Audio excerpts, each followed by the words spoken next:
In Chapter 1 of State of Decay 2's No Man's Land, we made a decent dent into the 72 black plague hearts of Mega Valley. That was until a pack of 4 juggernauts ripped through our community, killing every single member besides our leader Stuart. Her sadistic Red Talon overlords promised a new recruit for every heart she took down within an hour, and she managed to kill 5 completely solo. So with 5 new recruits to train, the Cleaning Up the Nation team have reformed and are ready to fuck shit up.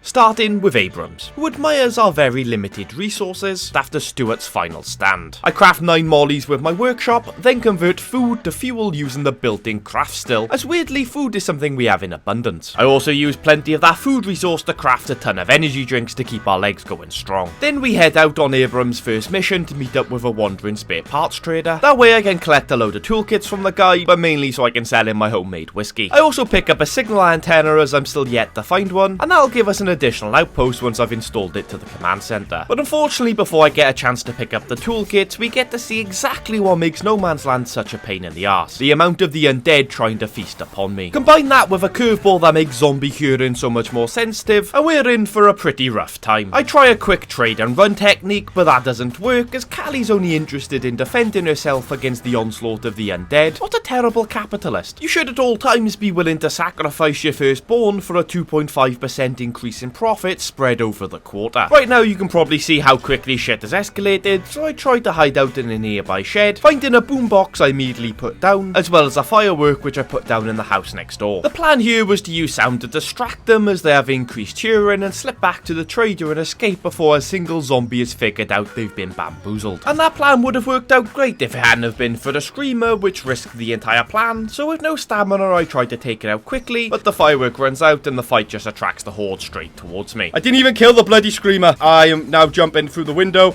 of a house that I've just set a firework off in. This is not off to a good start. You could say that again, you've still got no bloody stamina. And now there's a feral. Not wanting to waste a stimulant, I climb onto the nearest car, pop the crackhead, then leg it as fast as I can back towards the trader. Unfortunately, I only get 2 toolkits before the hordes interrupt our negotiations, so that's enough for me, I'm out of here. I make sure to drop off the supplies at my food outpost, while also refilling my health and starting the installation of that signal antenna to the command station. I then head to my ammo outpost as it's currently infested with the undead, but don't worry, I have a plan on how to prevent this from happening. I've just gotta set some groundwork first. Then, seeing as I've already scavenged every place outside of plague territory, I'm gonna have to go and clear out a plague cart just as the sun is starting to set. My chosen target is the old mill, as it's isolated and hopefully will cause us less problems. But how wrong could I be? If this is the first time you're seeing this mod, all the hearts are black and have 1200 health as opposed to the regular lethal zone's 100, which basically turns this into a massive slugfest, especially when combined with increased zombie spawns, which are only made worse by the earlier mentioned super sensitive hearing curveball. And it certainly doesn't help that I'm being stingier than Starbucks when it comes to my caffeine supply. But the one thing I'm never stingy on is fire, and will drop a burning incendiary at the earliest inconvenience. Not only does that cause passive damage to the heart, but it also helps burn up all the undead surrounding it, so I can go back to hitting the thing with my heavy weapon. Although it takes almost my entire molly supply before I can take on the plague heart alone. Then finally, with no interruptions,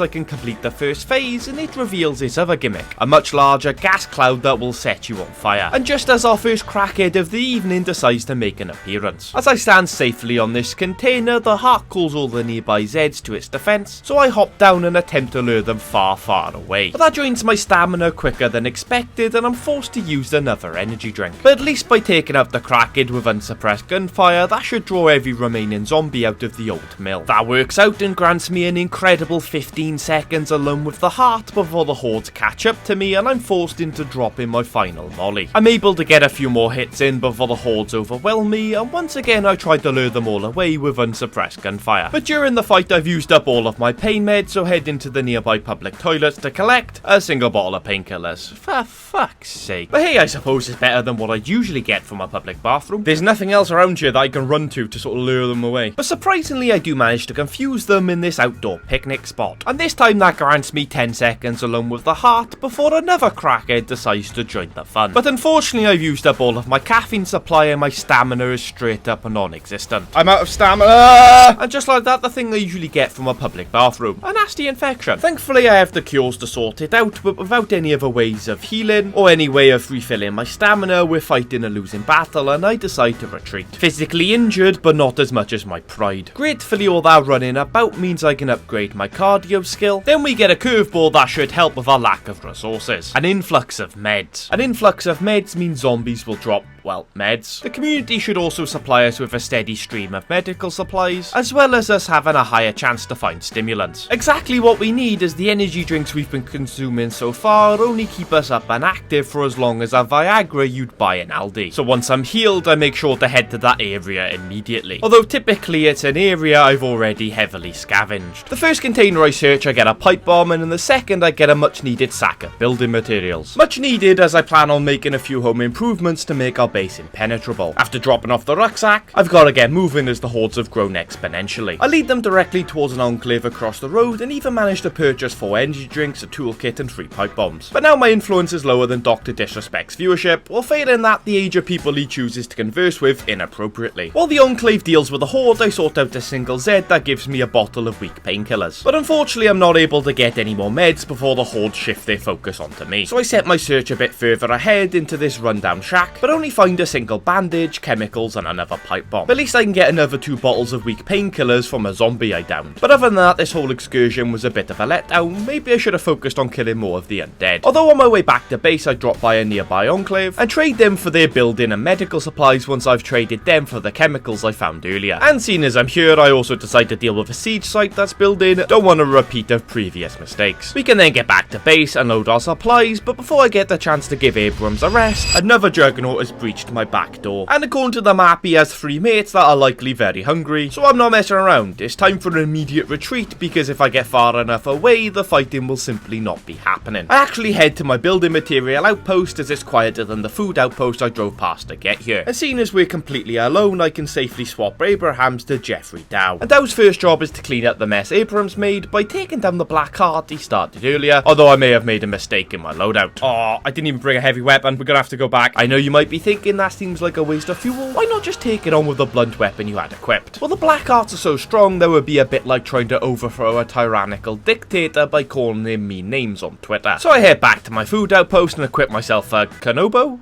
Cannibal? Big heavy stick that looks like it's been inserted into a skinny ass Dalek. Either way, it's the weapon I own with the biggest impact, a bit like Divock Origi off the bench. Oh, sorry, just reminiscing. By the time we get back to the old mill, the sun has fully risen, and on this occasion I decide to block off one of the many entrances with my car. Not the perfect strategy, but it should do well with slowing the flow of the hordes to give me as much time as possible one-on-one with the placard. I get a couple of hits in before dropping a pipe bomb, then I have to deal with a screamer as they do my bloody head in. And now a crackhead has joined the party, but I can use him to my advantage, by using unsuppressed gunfire to draw the hordes outside, then looping around to the other side of the mill where there's only one entrance that just so happens to be blocked by my pickup. That does give me a substantial amount of time alone with the strange sack, although admittedly I still can't quite complete a second phase before the undead catch up to me. But when I climb up onto a container to catch my breath, I notice a bloater sneaking into play. And by using myself as live bait to lure it into position, it pops directly next to the plague heart and I can drop a molly which ignites the cloud and instantly ends the heart, even though there is still at least 1.5 phases remaining. Gotta love bloaters. We got the heart! Yes, it's dead! Fucking get in there, son! I even managed to grab myself some half-decent loot before getting the bloody hell out of dodge. So battered and bruised, but ultimately successful, I head back to base. But what about the juggernaut that had reached my rear? And his 3 mates that could cause a community wipe? Well, it seems like they just buggered off. I'll take that. Giving Dow a rest, we swap to our leader Stuart, and she's not impressed with the progress the newbies have made so far. 1 black heart in over an hour? What kind of noobs has she brought into the community? Well, it's time to show these bastards exactly how the cleaning up the nation team handle adversity. After picking out a spot of 4 hearts right next to each other, she collects all the supplies she might need and makes her way over there. And this is where we get to try out one of Arvid's strategies. By equipping a bladed weapon with Stuart, who has a maxed out fighting skill, she gets access to the leg sweep attack that removes the leg of the zombies. And this basically makes them about as deadly as a slippery surface. Now don't get me wrong, this certainly isn't the quickest way of taking down plague hearts, especially with the increased zombie spawns of No Man's Land. But by repeating this over and over again, and over again and again. Look, the game can only spawn so many zombies. And the aforementioned crawlers being unable to open doors, so after sealing both entrances of the Jolly Collie Tavern, I can get back to beating with my heavy weapon back equipped. And even though it takes bloody ages, we are eventually able to take down the first phase, although it does take 30 seconds and 13 full power heavy swings. But my main concerns with this strat in this mod, does the game spawn more zombies in between phases? And what about the freaks? Well, on this occasion we get no freak spawn, and so few plague zombies is hardly worth mentioning. The second phase takes over twice as long, with 28 full power swings and over a minute of constant battering, but that could just be me being reluctant on using up another energy drink. In between phases, no new threats make an appearance, so with another 21 full power swings to get the job done, one down, just 3 more to go. I start beating the heart in the coffee shop before a feral joins the party, so I take it outside to properly deal with the beast. Do me a favour and send Hades my regards. Those gunshots did attract a few plague Zeds, but I simply once again remove the legs like I'm a surgeon working on a diabetic. I then complete the first phase of the next plague cart, just as an infesting horde move into the building next door. And to make things even worse, another infestation has moved in down the street, and the levels of the undead have just exploded. I deal with a crackhead, 2 bloaters, and a couple of screamy boys, but there's still the matter of the insanely large hordes that have made their way to the area. But I've committed to this strategy, I've got to see it through. So head down and on with the job. I remove more limbs than Jeffrey Dahmer on crack. It takes ages, but we eventually get to a point where everyone is more legless than a Weatherspoons on a Tuesday morning. But with that, we can concentrate on the job at hand, beating strange meat in a public bathroom until it explodes in climax. While it phases, I complete the first phases of the other 2 plague carts. I then kill a crackhead, remove a limb or 3, before taking down the coffee shop heart, and not too long later, the others fall as well. Well, I say not much long later, it takes like 15 minutes, but we have like next to no threats appear, and nobody wants to see another 2-minute sped up clip of me repeatedly beating something. So we can head back to base with our trunk full of tasty plague cart loot and call it a successful day. We still need to maximise our base defences and train up our newbies, but don't worry, I have a plan for that. But first we need to make some home improvements. So far we have a lounge being upgraded to level 2, a hydroponics, a level 1 farm, a level 2 infirmary, level 2 workshop, as well as the built-in facilities being a tasting room and 2 craft stills, which I'm currently using to turn my food into fuel. Molotovs can't craft themselves, you know. I want to make some significant changes that allow us to not only survive No Man's Land, but thrive within it as we take strides in eradicating all 72 black plague carts. But in order to do that, I'm going to need considerably more building materials. However, the majority of the map outside of plague territory has already been heavily scavenged, so I'm going to have to get creative in order to get the loot we need. So I take over as Abrams, as he's the closest community member we have to becoming a hero, and his hero bonus is something that's going to be very useful indeed. Kitchen Patrol grants 150 plus infection resistance, which will help out massively to cut down my plague cure bill. I tend to pick up more infections than an 1800s cowboy. So in order to get myself some building materials, I'm going to have to take down some plague carts and pray they gift me with some building sacks, and failing that I hope to free up enough of Plague Zone in order to claim a few more building material outposts that'll grant me a daily resource. The first plague cart I'm targeting just so happens to be right next to a level 2 infestation, so before I even start I get to use the Apocalypse's greatest weapon to eradicate the local crackhead population, my arse. I also managed to take out 2 screamers without leaving the car, although I still somehow get partial infection. I guess I should have turned on the air recirculate button within the pickup. Now the infestation has been dealt with, I'm thinking the smart play is to leave the area in order for the hordes to disperse, so I make my way to the other plague cart nearby, which just so happens to be pretty near a hostile enclave. I'm pretty sure I'll figure out a way to use them to my advantage. After parking up, I pop some Adderall and throw myself through the front window, and after failing to remove the residents quickly and effectively, I resort to plan B. With residual damage being done to the heart, as well as fire spreading amongst the hordes, I'm hoping to get granted with some alone time with the plague cart, which works out brilliantly until a crackhead decides to ruin the fun. So I lead it outside for a little dance and eliminate it without even needing an aerial advantage. I can then go back to beating the heart while the hordes surround me, but unfortunately my stim has now run out, so I swap to snacks in order to keep my lungs working strong. Then once the undead have reached maximum capacity, it's time to drop our second molly. That grants me some time with the heart, although there's still a threat present, and I'm still trying to manage my stimulants like an ADHD patient without medical insurance. Praise be the NHS, am I right, lads? Unfortunately, this does mean my stamina is pretty much non-existent as I take on a plague feral outside, crouching to hopefully regain as much lung capacity as quickly as possible, but sadly it's not enough. Come on, you bastard. Shit!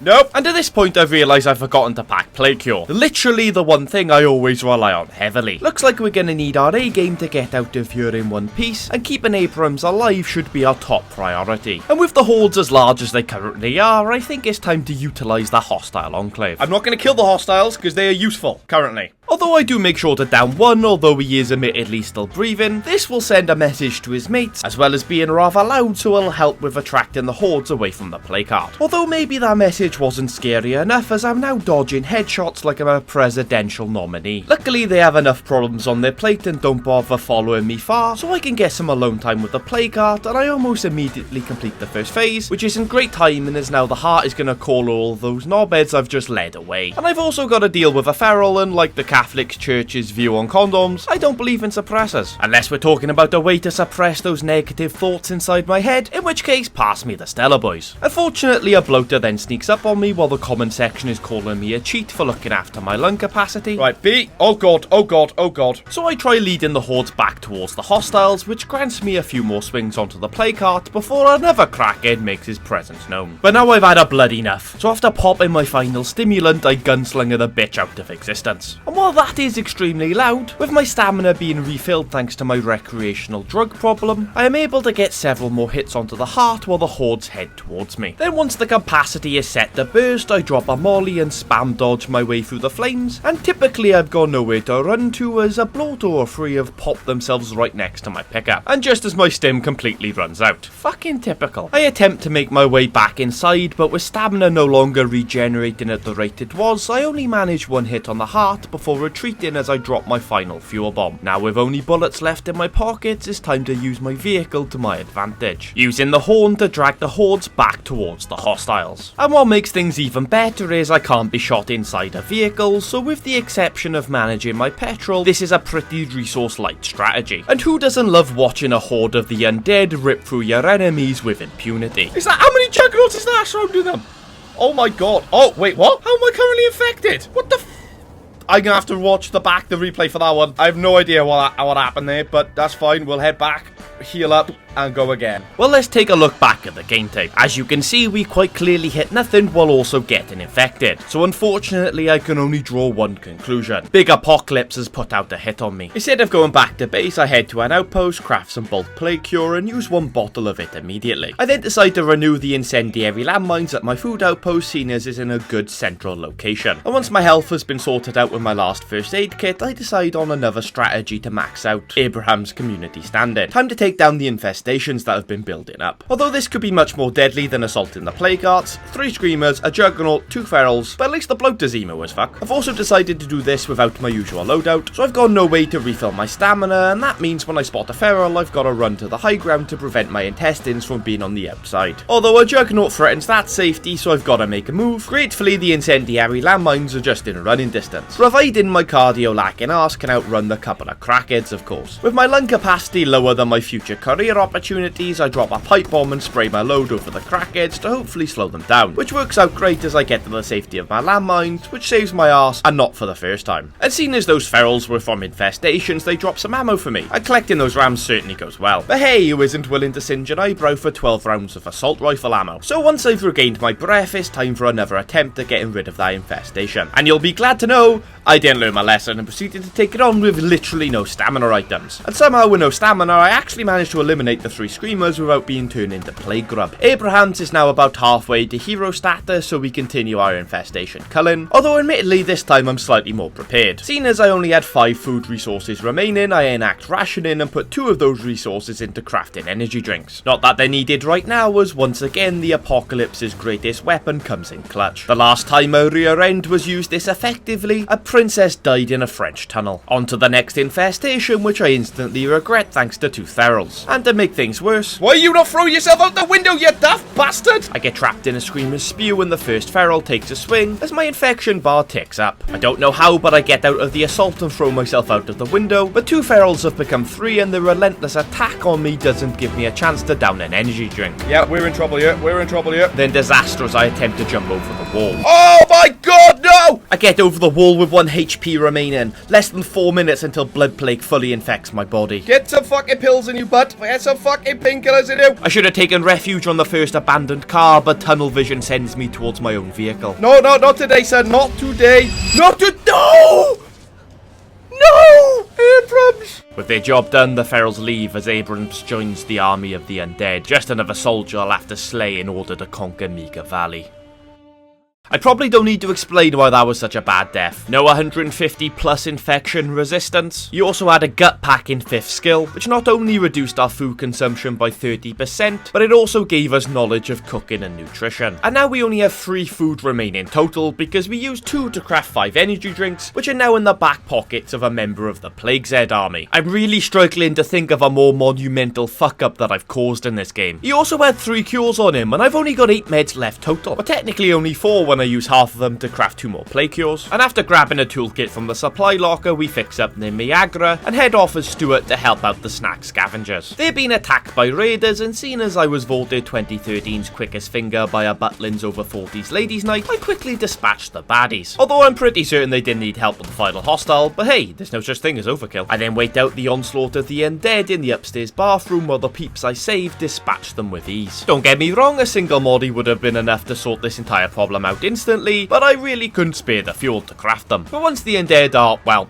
fully dead, they give me a sack of food supplies and I sell them all the dead guy stuff, then I purchase a sack of building materials from them. And ignoring the 4 juggernauts wandering past outside, I head home to unload. Stuart can then head off on foot to recover the car Abraham's left behind when he, well, died suddenly. But now my craft still has successfully converted food to fuel, so at least I'm able to bring mollies on this dangerous journey. In general, this trip is pretty risky, mainly due to the amount of the undead, but providing I can avoid any ferals, the journey should be pretty non-eventful. And to be fair, I've only got to deal with 1 en route, which does unfortunately give a Plague Zed an opportunity to get a free hit in, but shaking it off, I get within 60 meters of the car and take refuge on top of an abandoned bus. Unfortunately, I can't see Abraham's body wandering about, so I pop off a shot to draw everyone towards me, but at least I'm safe on top of this bus. And slowly I manage to take out the screamers one by one as they come out the back door of the infestation. I can then leg it to the pickup and make a getaway with no issues. Although on my way back to the plague art we failed at earlier, I realised there are more plague arts I haven't spotted. The first in this navy store and the second in this farmhouse. Not a great discovery when I'm trying to eliminate the entirety of this side of the river, and my job was literally just doubled. But hey, it looks like the hostile enclave was eliminated by those juggernauts, so that's a good thing. Rather foolishly, I underestimate the amount of zombies that would be in this building, so things have to get rather hot. But that's a great temporary solution that allows me to get a few more hits in, but with snacks being my most reliable way of recovering my stamina, progress is really slow. The best strat I can come up with is getting the horde's attention and leading them down this rock face, so at least they aren't surrounding the plague cart. Although it is fair to say I do get a little bit frustrated, as every time I get back near the plague cart,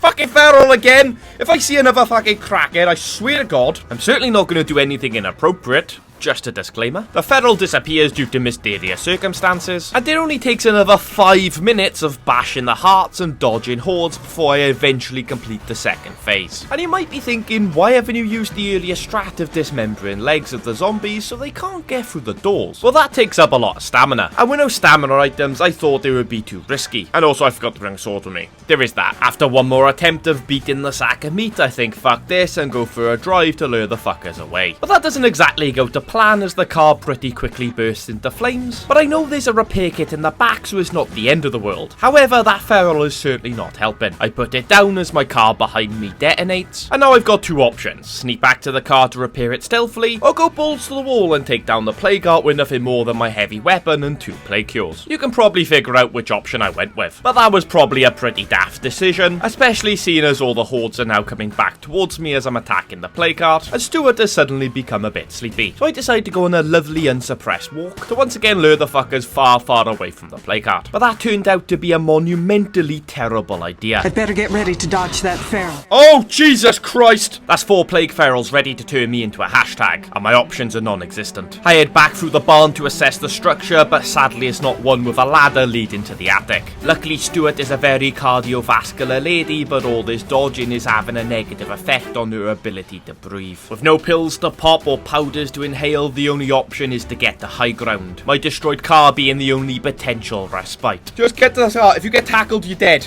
You get tackled, you are dead. Gratefully, Stuart can make it to safety, but this just goes to show we really need to make a base that can support all of our needs. We can take out the ferals, then not too long later, the plague cart. Then once I've completed another lap to lure away the hordes, I can then sneak back to the pickup and repair it with a toolkit I kept in the back. Then with some pretty tasty loot from the plague cart, we can head back to base to allow Stuart to rest up, where we take over as Rose, who is a hacker. And Rose is tasked with eliminating 2 siege sites that have built up due to our lax nature in regards of keeping plague carts asleep. The first can be handled by sniping a screamer from distance, but the second turns out to be a slightly bigger concern. Sure, I can take out the screamer with no problem, but after the bloater popped, it left behind a first aid kit that I very much want. But because of the unsuppressed gunfire, I've got to bitch it onto a car outside while the bloater gas subsides. And while I'm waiting, I realise the snack scavengers who I saved earlier provide me with a sniper support radio command. And as it only costs 100 influence, I ask them to watch my back, and just as a familiar face makes a reappearance. That's my guy! I take him out, however, I'm not able to recover his supplies as his body dissolves into the ground. So it looks like I'm gonna have to just settle for that first aid kit. I collect it with unusual circumstances, then run back home with the sniper watching my back. And that's when we get probably the best curveball in the game at probably the worst time imaginable. A well-oiled machine makes things super cheap to craft, however I haven't got the resources to make the most of it. So instead I head off with a slightly adjusted plan on how to make our base unstoppable. And you might be wondering why I'm heading in the Niagara with its reduced boot size. Well, that's because I'm completely out of fuel cans and the pickup is running on fumes. Anyway, Rose meets up with a prestige trader, a fellow Red Talon she used to know back in the day. With her shit ton of prestige, she picks up the officers' quarters, the bunk room, the watchtower, the workshop, and the Clio support transmitter, as well as many explosives she can stuff in her pockets once the boot is full. Or trunk, if you're American. With that, we can head back to base and start the construction. Firstly, I stick the Red Talon watchtower in the small slot outside, costing 5 of my 10 building materials. I then destroy the level 2 workshop that refunds us 23 building materials and replace it with a Red Talon workshop costing us 5 materials. That leaves me just 12 building materials short before I can upgrade the lounge to level 3 and train all of our skills at the same time to max out our community without putting them at risk. Finally, I installed the Clio support transmitter to the storage facility, which I can use to supply us with an extra sniper support, although the 9 out of 10 times that I install this, I tend to completely forget about it. Then seeing as we have 2 outpost slots available and I'm really low on meds, I head out to claim a medical outpost. Although on the way I do pay a visit to the devoted defenders and sell them some generic shit that I had spare, but sadly they aren't exactly influential. So once I claim the medical center next door and upgrade it to level 2, I realise we have a wandering materials trader on the map, but only for another 16 minutes. So I make that my top priority and rush over there as quickly as possible, and thankfully they're seriously stacked with the building supplies I need, although we get a negative curveball spawn literally while I'm in the menu, and the cost increases from 175 to 245 influence. What the actual fuck? Outlaws passing through my town has cost me a bloody fortune. Sadly, with the trader on a timer, I'm forced to purchase the 5 sacks at the inflated price, then head back to start construction on the level 3 lounge. It's gonna take 48 minutes, but in 48 minutes I'll be able to start training our community without putting them in danger. And with the well-oiled machine curveball, we're now earning 14 food a day, although who knows how long that curveball will last. Then before I deal with these outlaws, I've got to deal with another siege site, and I'm glad I did, as once the landmines have taken out 4 ferals that were attracted by my gunshot, I realise I'm in an area I haven't looted and find 2 fuel cans, which is great as I can go back to driving the pickup with its much larger boot space. Well, it turns out the outlaws have set up base at an earlier victory of Stuart's. You know, the time we took down 5 plague carts in 54 minutes. But before I get to that, I notice a supply drop on top of a nearby billboard filled with luxury treats, with a high trade value, but sadly they don't stack, so I can only manage to collect 3 of them before I store them in the pickup. Then it's on to avenge my wallet. All 6 of these outlaws must die for increasing my building budget. I can't tell if I'm the US government or the mob. But why risk my life on a 6v1? Instead, I stick a boombox at their back door and climb the ladder on top of their roof. I'm just glad this guy didn't take the easy kill. Whereas I, on the other hand, will always take an easy victory over hard work. Then while I'm waiting for the undead to do my dirty work below, I sit on top of the building with a rifle, camping the ladder, popping 3 headshots in a row, without even needing the scope of my rifle. But hey, I suppose it's better to see it and not need it than need it and not see it. One of the baddies was nice enough to die at the top of the building so I could loot his corpse. Unfortunately, however, that does mean I missed his friend climbing up the ladder and shanking me. But refusing to lose any other member of the Cleaning Up the Nation team, I simply refuse to die and pop the 2 outlaws that climbed the ladder. That is some dirty, sneaky tactics. You can say that again, but what kind of person would stab someone else while they had had their hands in a dead guy's pockets. Shame on these outlaws. The hordes below me deal with the remaining hostiles, so I jump off the other side of the building and make my way back to base with a moral dilemma. Are we the baddies? Why are they the outlaws? They're just passing through a town trying to scavenge resources they need to survive. Oh wait, it's because Stuart wears a police outfit. We are the law, bitch. With Rose recovering from her stab wounds and a nasty rolled ankle, it's time for Stuart to take command, and this time she's brought her sword. Our target is the navy store we drove past earlier. I know we've got some stims from the previous plague art. I can go back to removing legs like I'm a West African warlord. Then with everyone crawling in the dirt, I can swap back to the heavy weapon and take out the plague art without any real threat. Don't get me wrong, it still takes bloody forever, and in between phases I've got to remove even more legs, but ultimately our victory is assured, and I'm even gifted with even more stimulants for the next heart we take down. Although we might have to wait a little while before we use that strat again, as Stuart is bloody shattered, and we've got to train up the rest of the squad. I suppose they do say heavy is the head that wears the crown, and Stuart really is the queen of Meager Valley. Before we continue our quest, we've got a siege site and an infested outpost we need to take down, and we really need that daily income of medical supplies. Although I decide to sort out the siege site later, as there's currently 5 juggernauts wandering around, but at least I can claim back my medical centre from the infestation. Get fucked Bloater and get fucked Screamer. And seeing as we're next door to an ally, I decide to take the opportunity to trade, purchasing more mollies and a fuel can. Things I'll very much need going forward. Then Rotsack heads off to hunt down the last 2 plague arts this side of the river, and this time he's prepared. He's got 5 C4 to test out on these hearts, as the comment section is always telling me, just use C4, it's so much bloody easier. Well, you're about to see why that's not the case. Luckily the 2 hearts are close to each other, so I can run between the 2. After parking out next to the corral, I head in on foot, dropping a piece of C4, and after waiting for the Zeds to follow me through the gap, I hit bang. That shit worked great! So you say, Rotsack, let's try it again.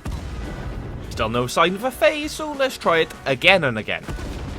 Unfortunately, when I try to set number 4, it bugs out through the wall, and then when I try to detonate it, I plant the final C4. Well, that was a bloody waste. Seeing as that was very loud, I decide to leave the area and head towards the heart across the field. Usually I hate the hearts that are located in these bathrooms, as they are a nightmare to get out of trying to escape that cloud. But for now, it does me well. With the correct timing, I can continue to keep the dead off me, while also hitting the heart. And after a few minutes of repeating this, we complete the first phase, although we do get slightly hurt in the escape. What can I say, the strat is a double-bladed sword. And while it's phase and I head back to the previous heart, and it looks like I'm not the only one trying to kill this thing. Help Nathan destroy the plague art, turtle. Yeah, sure, man.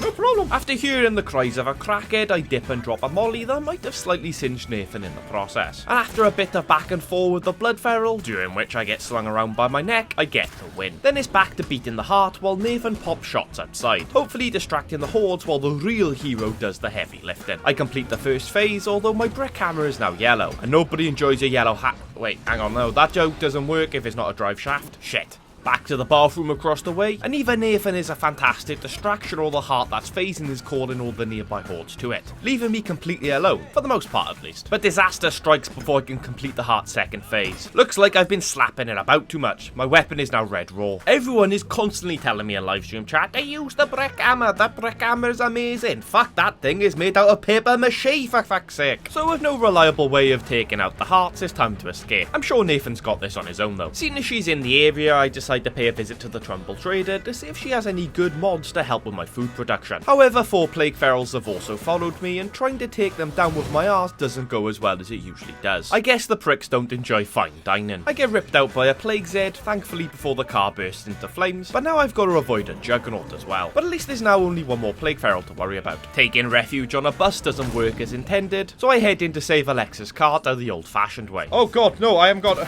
weapon. What am I doing? I also haven't got any stamina. Leading the feral outside, I can take it out, but the trader is now fighting the juggernaut, so I figure it's time to leave. Very bloody carefully, may I add. I think it's fair to say things have escalated there. Heading back to base, I use up my final toolkit, use infection therapy to remove my partial infection, and use 2 medkits to get my health back in working order. Sadly, I'm once again out of stamina items, and I can't craft energy drinks because I lack a decent cook. But hey, that's a problem for later. I need to head back and take down those plague arts we were just attacking, and this time I've got a proper heavy weapon, a caveman club. Before I left, I make everyone start watching training videos to improve their skills, and also start converting my excess food supplies into fuel. With our well-oiled machine curveball active, we're still earning 14 food a day, so we have plenty to spare. After getting back to plague territory, I go back to assaulting the bathroom heart, and even with no stamina, I do a great job of keeping the undead at bay, until I get bored and drop a firebomb, that is. And while that did a great job of clearing the horde, it's still another minute and a half of beating until we get the kill. I then retreat to the car to lead the hordes away, before sneaking through the back door to collect its loot. Even the crossbow shall be used for scraps. But not wanting to push my luck, it's time to get out of there. And once again, our car is smoking. It's a bloody shame I still haven't got a mechanic to build toolkits for me. I head back to base to unload, then take off in the Miagra to lead the earlier mentioned juggernauts towards my landmine protected outpost. The first of which goes perfectly to plan, however the other four seem to have wandered off. I guess they didn't want to catch these hands. I make my way inside the siege site, and after taking several unnecessary hits, I get the screamer taken care of. Now I just need to escape. Oh, I'm out of fuel. Well, this went bad. Now I'm especially glad those juggernauts had fucked off. We run back to base as Rotsack needs to rest his sack. And after checking the lad into the infirmary, I take over as Farsight, our as of yet unused fortifications. She grabs all of our useless but valuable shite, including the Red Talon officer's quarters prefab, and heads off to make a trade deal with a motherfucking Echo Lab trader. The Echo Lab trader sells one thing that will hopefully make things so much easier for us going forward: the advanced biochem station. With that, we'll be able to craft scent block and bloater gas, although at a high resource price. I've got to sell literally everything in order to afford it, but I purchase it along with 6 bloater gas and 3 scent blocks. Then I immediately head back to get it installed to my infirmary. Next up, the snack scavengers are asking for some medical supplies, and with meds being one of the many things I'm struggling with right now, it wouldn't be smart to just give some away. Luckily, I have a crafty plan. I find a pharmacy outside a plague territory I'm yet to raid, and make our way over there to collect the supplies. Although things quite quickly escalate when a crackhead follows me. Obviously I can take him down easy enough, but the hordes that were attracted to those gunshots very quickly overwhelm me. And seeing as I've still got no stamina items, I've got to do something drastic. Run away like a little bitch. I burst through the back door of a nearby house so the crowds will follow, then sneak my way back to the pharmacy. But I've still got to take down a few that are lingering, as well as a few inside the building. I then collect the sack of meds as well as a white noise machine and a couple of bottles of painkillers. But before we head to the snack scavengers, we have a play card to settle a score with, and I brought scent block for this exact eventuality. But it seems the undead didn't get the memo. How are you touching me right now, you prick? I try leading a feral outside to shoot it peacefully, but it's giving off proper incel vibes. Will you fuck off? I got a fucking scent block on, you dozy twat! And after missing way more shots than I'm willing to admit, will you stay still, you fucking bleeding crack-headed prick? we put the crackhead down. Eventually. Then it's time to test out our new bloater grenades. Although without flares, I've got to use firecrackers to light the cloud. Unfortunately, the thing about firecrackers is it tends to alert a lot of the undead. A second gas grenade completes a phase and burns up all the undead, although that turns out to be a waste as the next thing to enter the building is a bloater. So one firebomb detonates the cloud and takes down the heart once and for all. And with scent block still active, it's not a problem to loot the heart, being extra grateful for those stimulants. I then head home to unload, not those meds though, and once infection therapy has removed my partial infection, we can make our way to the snack scavengers. My plan is simple. I desperately need 2 things: toolkits and stamina items. If I give these medical supplies to the enclave, they'll become allied and I'll be able to recruit one for free. But before I give them the sack, I'm gonna check out their stats to see if they have anything valuable to my cause. I need a cook and a mechanic, and I immediately hit gold with the leader Adalita, who has the cuisine Kirk skill giving us knowledge of cooking. Caden is a programmer, but I've already got a hacker, and Gage has a blank slot which I could fill with mechanics thanks to having a fuel outpost. But ultimately there's only one logical choice. Adalita, welcome to the team. Although before recruiting her I make sure to buy back the medsec as well as the toolkit they had for sale. Sadly however, it's not as simple as it seems, as Adalita also has blood plague, so technically she did cost me a cure. There's always one trying to hide the zombie bite. But don't worry, she won't be leaving base ever again. Just sat in the corner rotting, cooking me energy drink after energy drink so the important people can have plenty of stamina as they defeat the blood plague. I drop her back off at home. She insisted to sit in the back, by the way. Then as I'm coming out of the menus, I pressed the wrong button. Oh shit. Oh, sorry, Stu. I pressed the wrong button. I might have burnt my leader. We take over as Rose, whose aunt was a prepper. Her aunt's house is deep into plague territory, and usually I'd completely ignore this request. But seeing as we have 2 other things to do nearby, I decide to go for it. It seems Abram's corpse has reappeared, and I know he was stacked with goodies the last time we seen him. We also have the opportunity to set up a trade alliance with the selective scavengers. But it's fair to say the mission doesn't get off to a good start when I realise Aunt Mary's house is now an infestation. Ferals and a juggernaut, overall a terrible time. Especially as I only brought snacks with me to refuel my stamina, as I thought this was going to be a simple collection mission. How wrong could I have been? One feral falls, and after eating some fridge raiders, so does the second. But typically there's more than just the 2. Oh, god damn it. Running down some rocky terrain at least manages to buy me some time, so I can eliminate one, but then unfortunately contract blood plague. Luckily I've got cures on me, but with only 1 left that's going to be a problem. At least with the ferals dead, I feel much safer in taking down this infestation. And surprisingly I managed to take down the 2 screamers without the other Zeds causing me any issues. Was it because I was sneaking? No, don't be foolish. But I can't search the house with a juggernaut and a horde present, so next up I head to take down Abram's corpse. Abrams, you son of a bitch. I loved you like a brother, man. Well, I suppose every sibling has wanted to cave in the skull of the other at least once. Now hurry up and let me search your bloody corpse, will you? Sadly, I was never given the option to search, but later I did find out his items had been transferred to the supply locker. So it's all good. Then it's back to Aunt Mary's house. But another infestation has become present once again. Fuck's sake, this shit is taking the bloody piss, man. Luckily, a single molly pops the bloater and eventually the screamer, but after contracting blood plague for the 2nd time in 5 minutes, I decide we need to leave once again. Fucking screamers, man. Always bloody...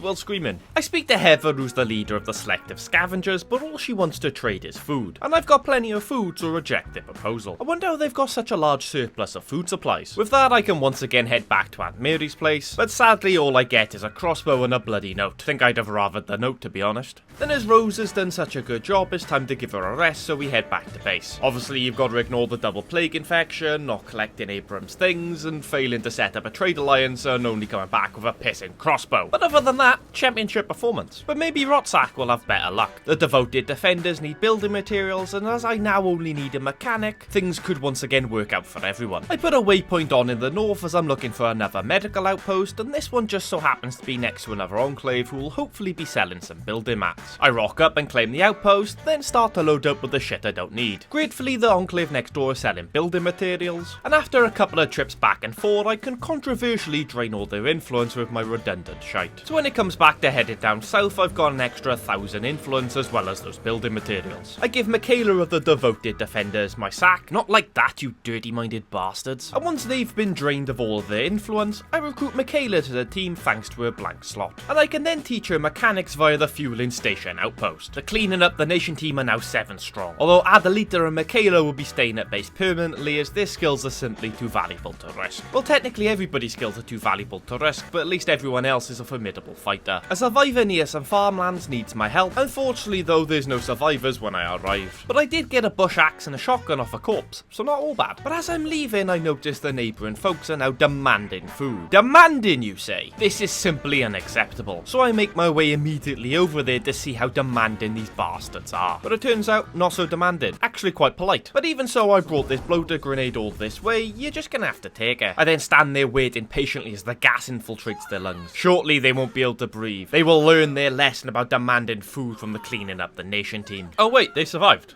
Well.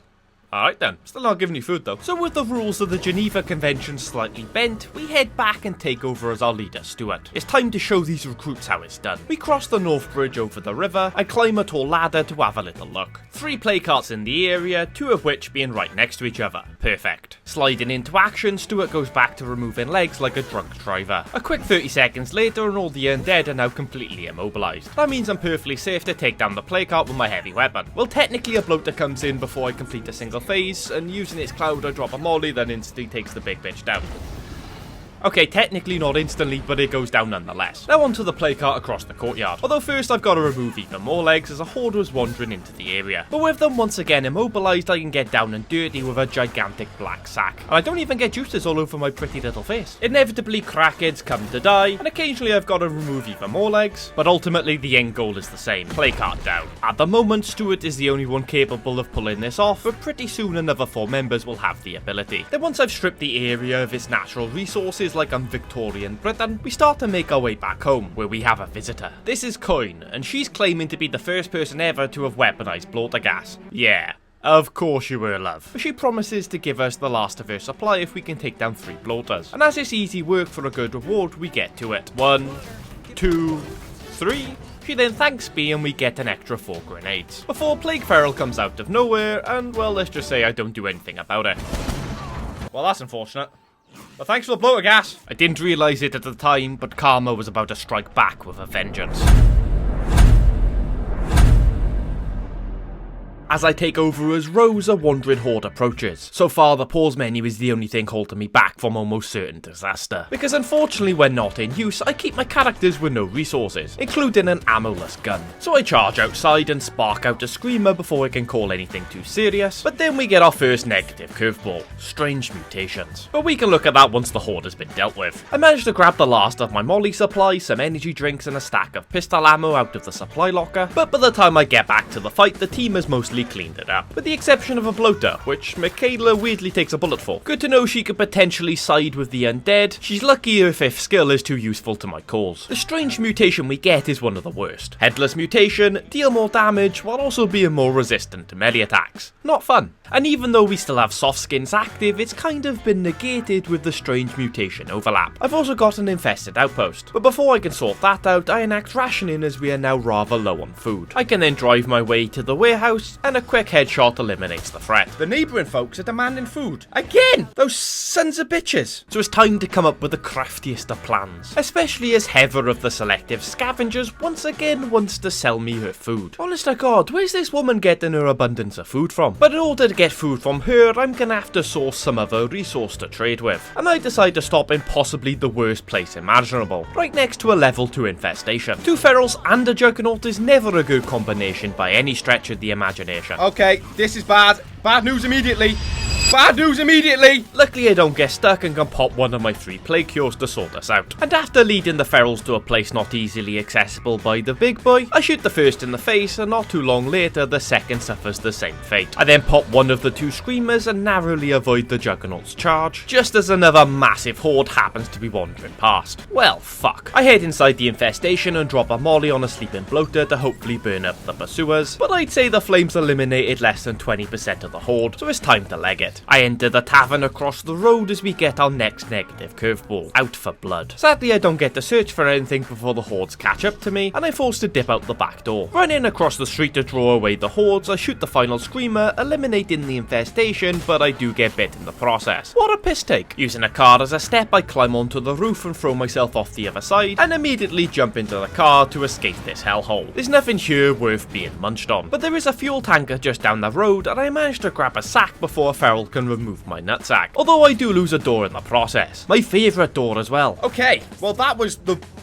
quickest I've ever searched something in my life. Well, you say that, but what about the time you decided to search within yourself for a better person, but all you found was a dried up piece of sheep shit? I go through a lot of effort just for a fucking meme here, you know what I mean? I arrive at the home of the selective twat faces, but typically they're after everything other than what I'm supplying. Meds, building mats or ammo. Not wanting my fuel supplies. I take a guess and say these bastards are secretly members of Just Stop Oil. I then get bit again while trying to drop off my redundant sack. Oh god damn it, you son of a bitch! Where the fucking hell did you come from, you dozy twat? So that's the second plague cure Rose is at to consume in less than 5 minutes. Not off to a great start. I try searching a nearby gun store for an ammo resource, but sadly it had already been scavenged. So in the end I tell Heather I'm not interested in trading, but still purchase a sack of mysterious meat from him, before delivering said mysterious meat to the neighbouring folks. I'm such a good neighbour. But now I think it's time to give Rose a rest, as she's been really put through the shit here. After checking Rose into the infirmary, we take over as Rotsack, who's recently upgraded his fighting skills to heroism, meaning he can now remove legs with better efficiency than diabetes. And his job is to get rid of this out for blood curveball. Located in the southeast corner of Mega Valley, he'll have to deal with crazy fast zombies that do higher damage and will chase us for longer. But as we're also low on food and only producing 1 a day, I decide I need to change up my outpost strategy. First I upgrade the food outpost I already had to level 2, then abandon my building material outpost as I was already earning 4 a day. I then set my sights on a second food outpost outpost within the Out for Blood zone, but just outside plague territory. And because it's a fruit stand, it's easy enough to rock up and claim it as an outpost, and no dicking about, I very much need to stick down some incendiary landmines immediately. And while they blow everything in the area, I find myself some food. And knowing there's a few more food sacks in the area, I head off to collect some before tackling the plague cart. But before I can find any more, I bump into a stranger by the name of Jocks. He's been separated from his group and is asking me to give him a lift, and I'm happy to oblige, but not until I can collect all the food sacks I can from this area. But typically the undead overwhelm us pretty quickly, and with me wanting to save the little stamina items I have for tackling the plague cart, I run away like a little girl. But it's all good, my outpost defences will keep us nice and safe. Even Jocks. I decide it might be quicker to collect the food sacks with my car, so Jock takes a literal back seat as I take us on a short drive. But once again, it's not long until the Out for Blood zombies very quickly overwhelm us. Jocks, you might have to be a sacrificial lamb here, son. I do apologise. With everything burning and Jocks being a great distraction, I'm able to loot the second fruit stand, then head across the road to the Tartan Mart. But I realise I've already searched this place and only find scraps in the final container. Luckily there's a valley wagon across the road. But first I deal with a crackhead, then save Jocks with my penultimate molly. Although it turns out to be a waste, as one burns up, two more simply takes its place. And it's fair to say I don't handle this very well. 5 seconds, game. That's all I want! So I'm forced to do something I never do in No Man's Land. Spray an unprotected suppressed load into as many faces as my gunslinging finger will allow. I can then finally collect my food supply, but then 4 crackheads arrive at the scene and I'm forced to completely abandon my new friend. Jocks is dead. R.I.P. Jocks, he didn't make it. None of my friends tend to make it out of these kind of situations. By getting into the passenger side of the car, I'm able to escape without any of the crackheads ripping us out. And the first thing I do is head to the safety of my outpost, baby. Can I get an R.I.P. for Jocks in the comment section, please, chat? Him being there almost certainly meant we made it out of there successfully. R.I.P. Jocks, they shall write songs about your heroic sacrifice. Rotsack was saved by the greatest of men, devoured by crackheads, there was 4 of them. We didn't know him for long, but Jocks was his name. Couldn't escape his fate, oh what a damn shame. Oh Jocks! Couldn't run away because the size of his cock. After a quick resupply of resources, Rotsack can head south to take on the Out for Blood plague cart. It's in a medical centre, and after parking up safely, he wastes no time in removing the legs of the undead. But as the Zeds are out for blood, this is going to be harder than what we're used to. Plus, this is the first time someone other than Stuart has attempted this strategy. But even so, he continues to chop away more meat than a wasteful butcher. But every time he removes a leg, another Zed takes its place. The horde just never seems to reduce in size. Then typically we take a leg too many and our sword becomes yellow. Heading around the back of the medical centre, more Zeds await. However, the crackhead is the main problem. Luckily I'm able to eliminate it without any problems, but the fact it dropped ammo shells tells me it's from an infestation. Probably not a good sign. This is a nightmare,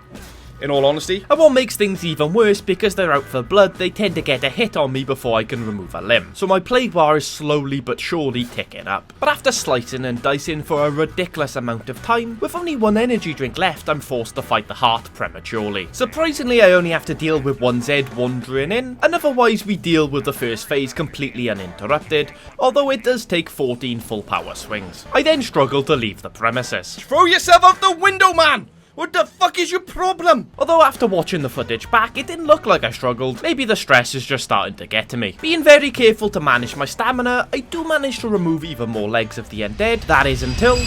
Oh, you bastards! It was a plan! It was a planned attack! You've seen that? They're revolving. You know what? He's on his own. Fuck him. What's the worst that he can do? So it's back to using both of my hands on this tough to beat sack of strange meat. Although progress is a lot slower as I've completely drained all of my stamina items. And unfortunately I don't get to complete the second phase before a horde bursts through the back door. And to make things even worse, there's another horde coming from the front. Honestly, this is not a good situation to be in. And after heading around the back, I realised the size of the issue at hand. Oh my god, look how many there are. What am I supposed to do about them? There's only one thing I can do. Run away like a little bitch. Although before I do, I decide to investigate the infestation across the road. If I can deal with the screamers, that might help reduce the hordes on my return. Oh god, nope, blow up, great. Oh god damn it. Gotta love an invisible bloater. What an absolute twat. I managed to take out the few chasing me with a molly, and thankfully that doesn't attract any more problems. And I even managed to take out the last screamer once the bloater cloud has subsided. Although we do take a smidge of damage on the pickup as I try to drive away. Gratefully, toolkits aren't really a problem now we have a mechanic. Luckily I've got an outpost nearby. It can act as a little rest bite. Look at them. Look at them, they're just constantly sprinting around. After whipping out the old spanner and topping up our pockets, Rotsack heads back in. Slightly risky as he did take major damage in that bloater cloud. But the lad has our last 2 bottles of scent block, I'm sure he's gonna be fine. I immediately pop some, and thanks to his die-hard veteran trait, we only take minimal plague infection. I then attempt to use bloater grenades and firecrackers, which I either fuck up the strat for, or the heart simply shrugs them off. I used 4 and it didn't seem to do anything. Then a Z sees straight through my scent block. Bastard. What the fuck are you attacking me for?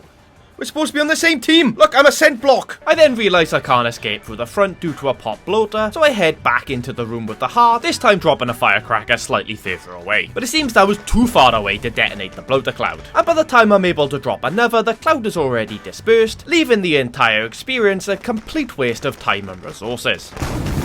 This is not going well. This is not going well. This has not been a championship performance here by Rotsack. But with the scent block, I should at least still be able to fight the heart safely. Although admittedly slowly, as I've once again used up all of my stamina items. Honest to God, I swear to God, if you run at me one more time, I'm scent blocked, you prick. I'm invisible. I trapped it. Fucking move! Gratefully, after whipping out my pistol, I get enough alone time to complete the second phase, although now I think it's time for Rotsack to get the bloody hell out of here. And thanks to the scent block and lack of bloaters, we're able to escape uninterrupted. And after getting back to our protected outpost, I check Rotsack into the infirmary and take over as Stuart. And with a bit of respite, I can check out the map and see we have 3 siege sites forming. Not good, but at least I'll be able to sort out one of them with my outpost defences. Stuart can load up her pockets, and notice how low we are on stimulants and meds. Yeah, we're in a bad way. And with only 5 food supplies remaining, I didn't want to craft any more energy drinks and potentially start starvation. We arrive back at the medical centre just as we get alerted to bandits heading to town. Then things go from bad to worse as I immediately get bit. No!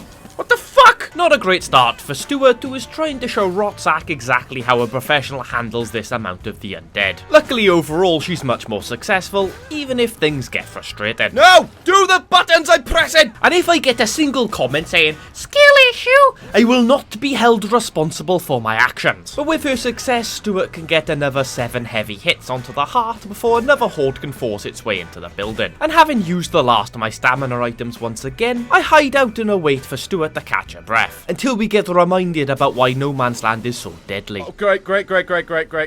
Yeah, we're not fucking with 4 bloody plague ferals right now. Oh, what a bloody pussy. He climbed onto a car to avoid the fight. Well, when the options are to die or climb, I bloody well choose to climb, you thick cunt. Stuart manages to eliminate the ferals from the roof of the car, and with Cleo fire support, giving a decent assist, even if some of the shots were aimed at the crawlers. This time I only get 2 hits in before the hordes catch me, so I drop a pipe bomb that really doesn't do much other than attract even more to my current location. Deep breaths. Oh, how are you on the car, you prick? So clutching my stomach, I head to the containers across the road and cause plenty of noise to draw everything over here. Obviously missing all those shots was tactical, but when that doesn't seem to work, I run back to the action and get another 2 hits on the play card. No, dodge! I'm pressing dodge! So fucking dodge! Alright, Stu. I know you've just taken a pipe bomb to the back, but how about you get up a little bit quicker next time? So I head back to the containers to make more noise, and this time I'm able to get 5 or 6 hits in before the hordes catch me, and I even manage to shake off a direct hit from my own pipe bomb. Stuart is just built different, but I know the heart is close, I just need to remain patient. So for one last time I charge into the belly of the knobhead, and 2 more heavy swings ends the twat for good. Get fucked! Right, we're going. I'm not dealing with these twats any longer. Not even an attempt to loot. That's how you know shit is serious. Heading back to the safety of my landmines, I give in to peer pressure and use my food supply to craft more energy drinks. But the thing I can't afford to craft more of is meds. I use literally my last bandage to get up to full health, but with only 4 medical supplies remaining, I really can't afford to craft any more. Especially when I go through as many plague cures as I do. Then while driving back towards base, a survivor pops up needing my help. But having done my fair share of helping, I completely ignore him. Like I'm trying to end the blood plague, what more do you want from me, man? However, as I drive away, the mission still progresses naturally, and now I no longer need to fight the undead, so as I only need to talk to him, I pop a U-turn and head back. But if you're hoping for a happy ending, that's not likely to happen. You see, Chunder over here, most frat boy name imaginable by the way, Chunder wants to take down a plague heart, but I doubt he has the ability to do so, even if he has a little mate to assist him. Chunder and Vampire sounds like a teen drama that would get cancelled halfway through the first season. But So with these guys backing me up, I'm confident we can take on the set of ransackers that have entered the town. But first we have a bit of tidying up to do, starting with shooting a screamer in the face to remove an infestation from my outpost, then shooting another screamer to clear a siege site, then again, and again. Now the infestations and siege sites are under control, we can go and take out the baddies. Although we might have to leave Vampire behind with the horde. Oh wait, hang on, I think he's catching up. Ah yes, friends reunited. How lovely. Admittedly, Chunder and Vampire might be carrying injuries, but I'm sure they'll manage to be useful by providing additional targets for the ransackers. After parking up, I use the car for cover to take down a Zed, and once they're all gathered together, I once again breach the Geneva Convention with a single bloater gas grenade. That takes out 3 of the 6 and even downs a 4th. Stuart's quick fingers deals with the 5th, and the 6th has the survival instincts of a dodo and charges into my gunfire. Unfortunately, I do struggle slightly to take down number 4 due to the amount of the undead that I've gathered thanks to everybody's gunshots. But let's be honest, there's no problem a firebomb can't sort out. Number 4 then decides to get back to his feet, which isn't great for his longevity, and if I were to take a guess, I'd say Vampire has sadly perished, as my mission now states to keep Chunder alive. But don't worry Chunder, I got you bro.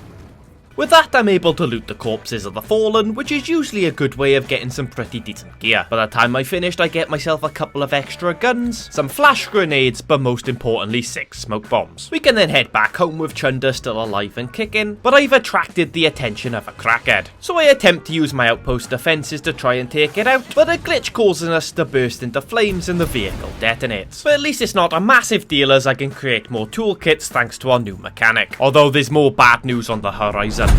Fueling the plague. Zombies explode when killed, there's a fuel shortage, and to make things worse, all the plague carts have an increased resistance to fire and explosives. Can't help but feel that might be my fault. To make things worse, its effect is taking up half the map. I need to get this sorted before things get out of control. I need to take down the plague cart causing the issue, but in order to sort the issue, I've got to talk to the highway riders to find out which plague cart is causing it. I also decide now would be a good time to use 2 of our 4 medical supplies on crafting painkillers. I was almost certainly gonna take a hit on this mission, and I need to be able to make sure I could heal. Although weirdly, it seems Chunder doesn't want to get in the pickup, so Stuart has to make the 1500 meter drive solo. Being extra cautious with her driving when she enters the zone, hitting an explosive Zed here would very likely end in disaster. Unfortunately, the highway riders are basing outdoors at the fuel tank, even though there are plenty of better options within shitting distance. This does result in a few issues when I try to talk to her about the location of the plague cart causing fueling the plague. And to make things worse, she really doesn't help her situation by whipping out the gun at her earliest inconvenience. And because of all that noise, there's nothing I can do to get close enough to chat to her. So it's not too long until she succumbs to what I imagine is one of the worst deaths in human history. Flesh being ripped apart while burning, then finally exploding. Now there's no way of working out which heart is causing the problems, so I'm going to be stuck with fueling the plague for quite some time. But seeing as there's a heart right next door, I decide to test out whether they really are that much more fire resistant. Using fireworks to lure the undead and scent block to remain undetected, I give it a test. And I'd say it's pretty unanimous. They're definitely more fire resistant. Okay, that was not smart. So with fatigue setting in, Stuart is forced to retreat. Uncertain how she will tackle this monumental task, there's at least 10 hearts that could be causing the problem, and she was gonna have to figure it out, or suffer the same fate as the highway raiders. We're gonna need some cannon fodder to sacrifice. So please welcome back the ultimate numpties. After a rousing speech to G up the troops, Every time I've played with Matty, he's always ended up being the orange icon on my screen. This game's racist, that's what it is. I take over as Dow, who is weirdly fully stacked with supplies I'd completely forgotten about. Rather annoying, as I wouldn't have been playing so conservatively if I'd known about that. My plan is to ease the boys in gently, so we start the northern section of the map with a solitary plague cart, as well as an enclave that could potentially provide us a distraction. What I want to do is get the boys onto different obstacles spread out around the plague cart, which will hopefully keep the undead outside, and leave me alone to take it down relatively easily. And that starts about as predictably as you'd imagine, as 2 hordes are already present. Seeing as Joe is the most experienced of the numpties, I decide to stick him on the bus. Yeah, fucking have it, you bastard. With Matty having the least experience, I stick him on the caravan, then Terry on an abandoned car nearby. Now the boys have formed a line of distraction out the front, I can head inside to start the assault. But it may have slipped my mind to tell Joe that ferals can climb onto buses. You okay? Ah, no, I'm good. I'll kill you. He kills the feral as I complete the first phase of the playgard. Then as I head outside, I've got to deal with another. Then I decide to see how the boys are doing. This is a lot of zombies. How you doing, Joe? You Yeah, okay? I know. Yeah, pop on up, bro. I decide against that and instead lure out the undead that have gathered in the playcarts building. And I'm able to deliver the horde to Terry faster than a minimum wage Amazon delivery driver. And I head back inside, continuing to give the lads advice to keep them alive. I've already popped it. I've already popped one. Okay, yeah, just keep an eye on bloaters, boys. That would be the best advice. This is the easiest playgard I've had to take down so far in No Man's Land. Well, it's what we do, mate. Yeah, We make appreciate other it. people's lives easy.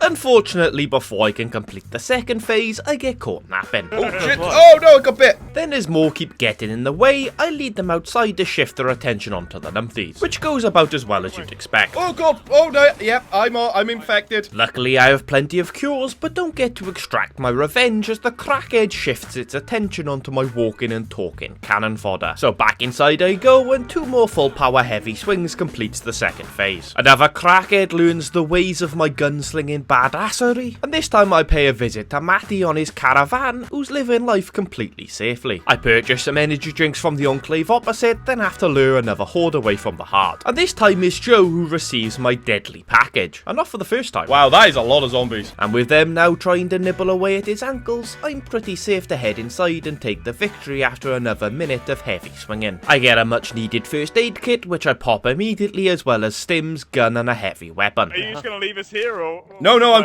gonna initiate step 2 of my genius plan, which is a rescue mission. Step 1, rescue Terry. I'm required to blow a load over a crackhead, but it's not the first time and it won't be the last. With Terry safely enjoying the morning wind, Matty is the next to be rescued. However, Joe is going to be significantly harder, so I teach him the way of the Molotov. Oh. I'm on fire. Oh. So that you don't get caught by Oh, the fire. yeah. That's not great. That's not great. But with at least a third of an eyebrow remaining, he makes it to safety, and just in time too as a 4-pack of crackheads chase us away. With that, the boys need some medical care, so we make our way back to base to sort out their injuries. And once Dowers used infection therapy to cure his partial infection, it's time to come up with another plan. We have a siege site that needs eradicating and an enclave that needs plague samples. So I grab a load of expensive but useless items, and this time Joe is driving while I execute Operation Shoot One Screamy Boy in the face. I hop out in front of the house while the boys circle to keep the undead busy. Screamer goes down, simple as you'd like, and I jump back into the pickup and not a single person contracted blood plague. That might have been the first time ever one of my plans has worked out. Unfortunately, good news never lasts for long in No Man's Land.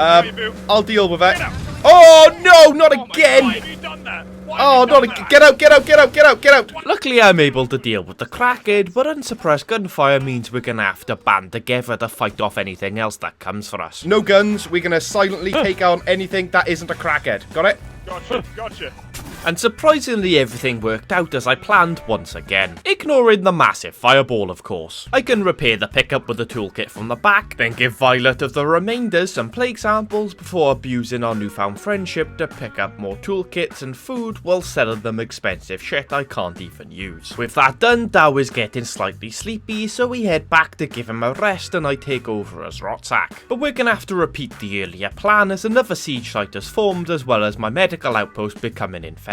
So with Joe once again behind the wheel, we set off. I'm able to take down the siege site, but not without incident. Crackhead on Right. the front of the car. Oh, don't say that. That has unfortunately meant the pickup has taken a serious hit, but at least this time it's not on fire. Gratefully, the infested outpost goes much smoother, quick headshot on the screamer, and away we go. On to the next plague art, and the plan remains the same as the previous. I eliminate 2 ferals while the boys take up positions, Terry taking refuge on this flatbed, and after I've eliminated a few in the building, I can get to work smashing the sack. Oh, God. Yep, crackhead on me. I obviously take it out with no problems, then complete the first phase of the plague art. However, 4 big boys have also wandered in, so I make the executive decision to leave, which doesn't go too well for Matty. Okay.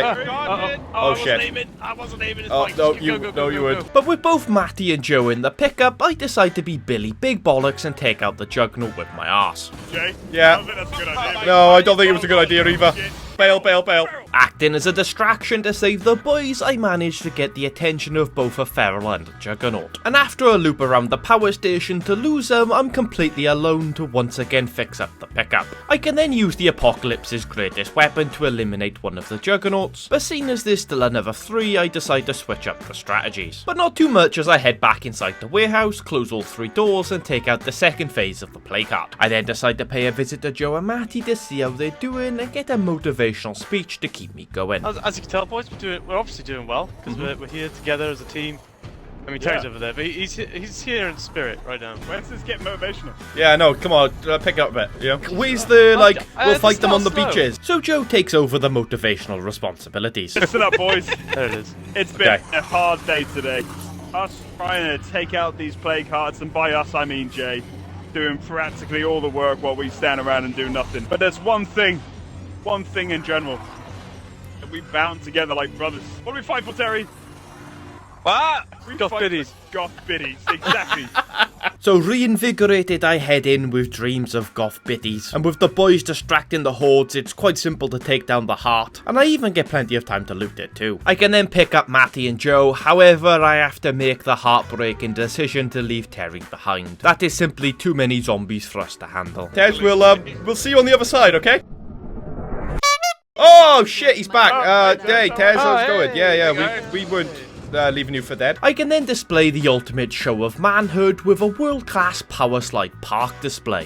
Yeah, I think I did better, personally. Back at base, we get a new curveball, Sentinel Mutation. Unusual because this has positive effects, but we have curveballs set to constant negative. Interesting, but I'll take zombies with terrible hearing. Once Rotsack has removed his partial infection with infection therapy, we can once again head out, and this time we've got our sights set on a medical trader. And as is tradition on No Man's Land, we have to fight off zombies that have been attracted due to the engine noise. But after teamwork makes the dream work, I can purchase 5 medical Rotsacks that will greatly increase our ability to heal. But after that, it's time to head south as the real challenge begins. But you wouldn't be able to tell judging by the conversation. Out of the blue, right? Do you reckon furry porn is literally just like it's them just like giving themselves like a cat wash? Do you know what I mean? Just like I don't want to even try to figure out what it is. I mean, everybody here has access to Google, so if you really wanted to know that much, you could find out. Nobody Google it. No one. Unfortunately, I really don't have any sort of semblance of a plan. I need to get rid of fueling the plague, and it's most likely to be caused by heart down this way, as that's where the enclave I was supposed to speak to spawned. Terry then unfortunately gets ripped out due to my own incompetence. Tez, while you're out, oh god, do not shoot those guys. I will survive.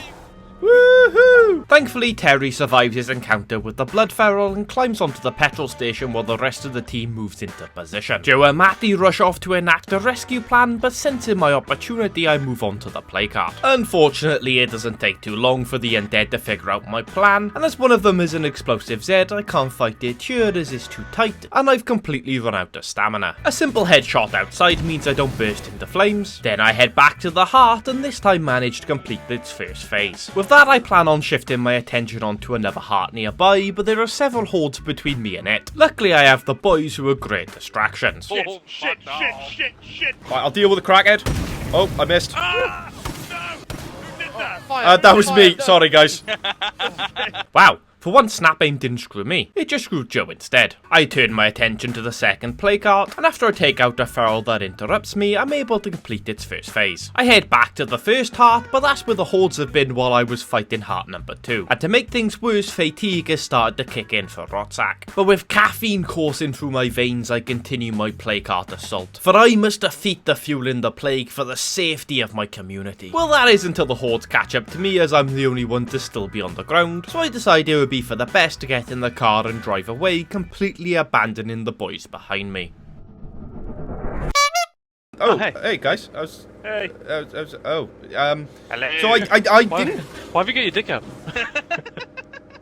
We arrive at the safety of my landmine protected outpost as I take over as steward to give Rotsack a well-deserved rest. And with her locked and loaded, it's time to head back into the danger zone. Arriving back into the heart of the explosive Zeds, at least the hordes have wandered off. And after parking up purposely far away from the action, I immediately get to work. Although that almost ends in disaster when I get surprised by a sleeping bloater. Thankfully, the damage wasn't too severe, and once the undead chasing me are dealt with, I focus my attention onto the heart, but we have a serious horde inbound. After setting off a chain reaction of explosive Zeds, I head outside where Joe has lobbed a molly at the horde. I feel like we've been fine on the left, to be honest.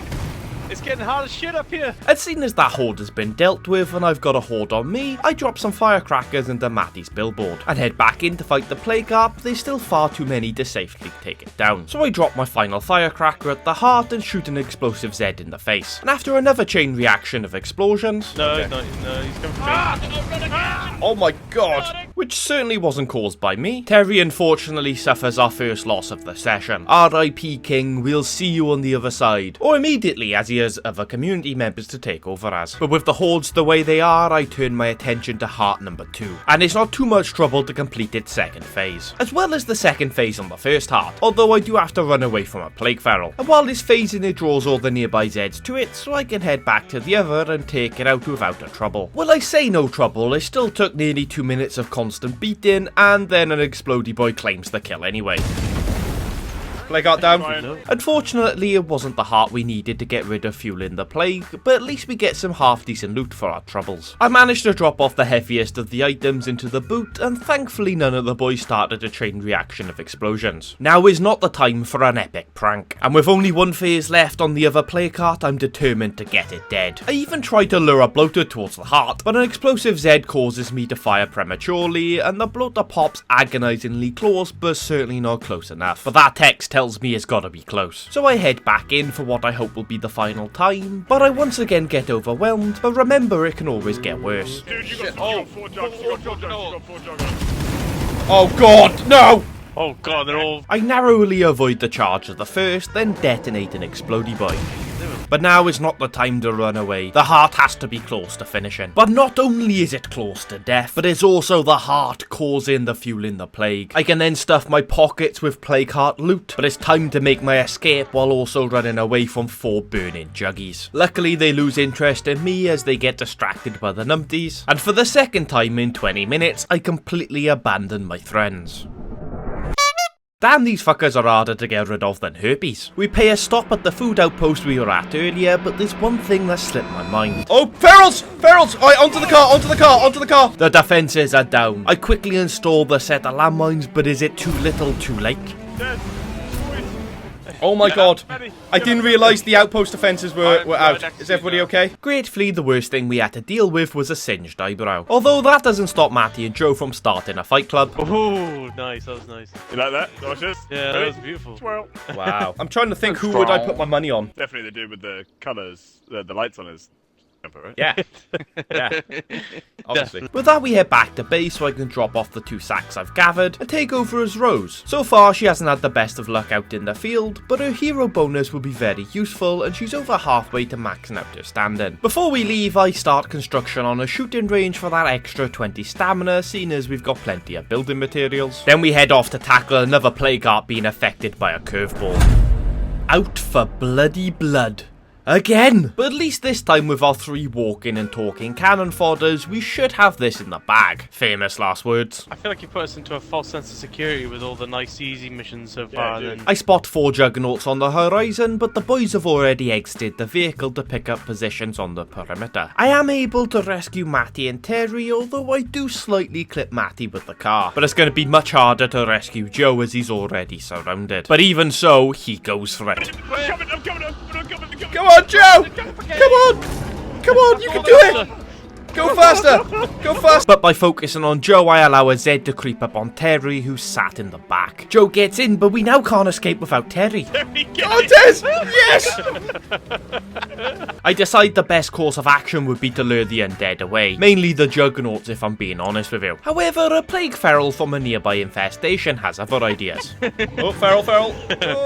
Oh no, not again! The glitchy bastard causes us to set on fire, so I put my foot down as everyone jumps out, throwing myself out last. At least the dead feral dropped the first aid kit, something I'm sure will come in handy later. There's a toolkit in the pickup, but I'm not able to repair it before the hordes catch up to us. So instinctively we split, with me and Matty heading for the wind farm, while Terry and Joe head in opposite directions. Me and Matty climb the nearby cell tower to safety, and that draws the undead away from us, which looks to be terrible news for Terry. So it's time for a rescue operation. Me and Matty sprint back to the car, and once I've whipped out the old spanner, we set set off to rescue the other two numpties. But this time I decide to go all Harry Potter on it. Bippity, boppity, boom!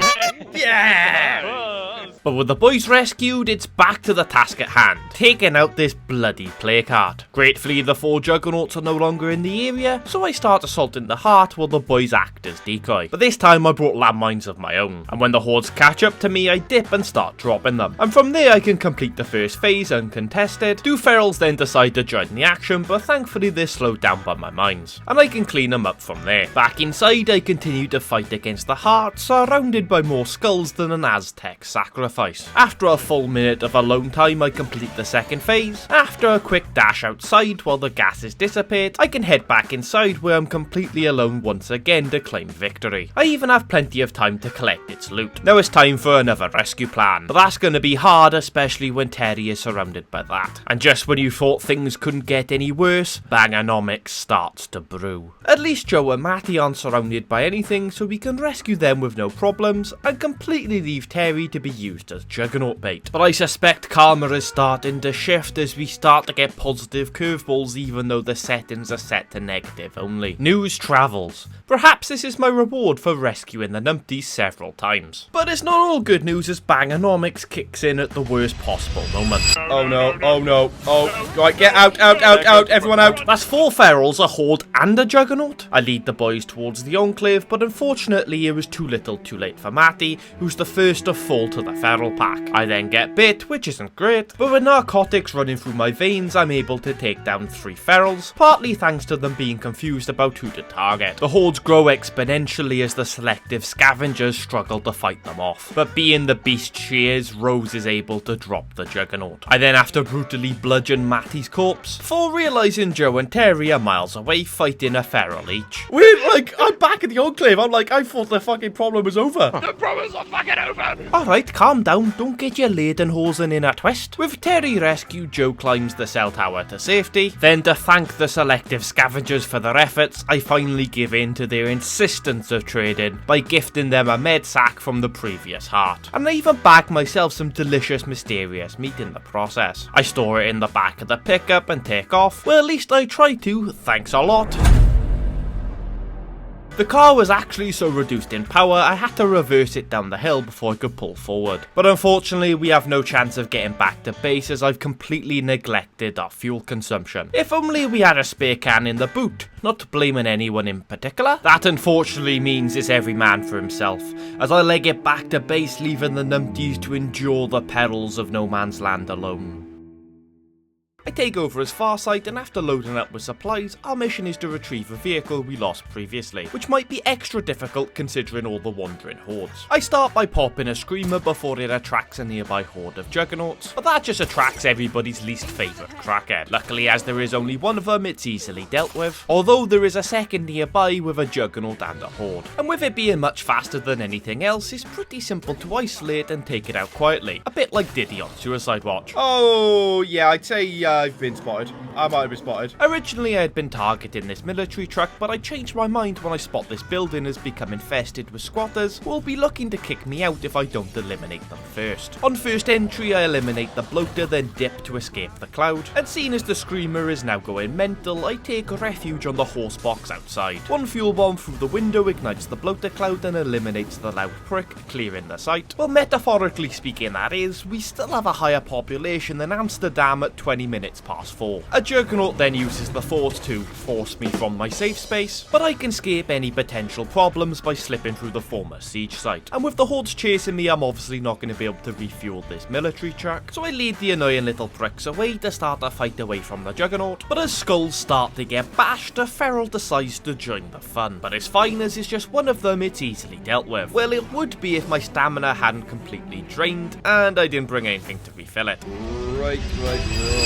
Oh, shit. My plan is to get to my outpost that has mines active, but my plague bar is now in a very bad way, and to make things worse, it looks like the mines have run out. Why did you not blow it up? Have I not got landmines? Well, this is unfortunate. Desperately needing to catch my breath, I climb onto the fire truck nearby. Hello, motherfucker. Unfortunately, the feral follows me and I catch a nasty infection. But now is not Farsight's time to perish, as she swaps roles and blows a load through the crackhead. Gratefully, she was packing a single cure, but that was too close. I decide to craft a bulk bulk load more from my outpost and even set more landmines, as I figure it's good to have an easy escape that close to base. So we once again head out in search of a vehicle, although this time I set my sights slightly further afield. The pickup we were forced to abandon as it ran out of fuel. It was packed loaded with several resources that I intend on using. I managed to get most of the way there without attracting the interest of anything serious, and bump into an enclave looking for ammo supplies. I obviously don't have any on me, but I figure it would be worthwhile to get some a little later, as I'm looking for a new gardener, and if they were to become allied, I'd have plenty of free picks to choose from. Unfortunately, before I can leave, a crackhead wandering around outside has something to say, but before he can get a word off, I stick 3 rounds through his armoured skull. Team, I just did some crowd control, by the way, just to let you know, and yeah, you got to deal with the hordes that are incoming. After exiting the back door, I make a run for it. Unfortunately, I don't get very far, as another crackhead thinks he can have a go.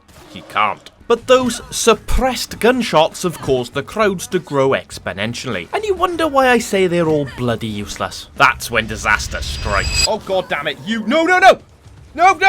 Move! You stupid bastard! And guess what this stupid bastard forgot to pick up, even though he just crafted 4 of them. I'm so sorry to do this to you, team. With less than 5 minutes to live, Farsight begins her dangerous cross-country trip back towards base. Again, with nothing to show for all of her work. This has not been a tactical masterclass here, chat. Not a tactical masterclass. Gratefully, nothing gets close enough to slow us down, and we can pop a cure with 3.5 minutes remaining. So for the third and final time, Farsight heads out to retrieve a vehicle.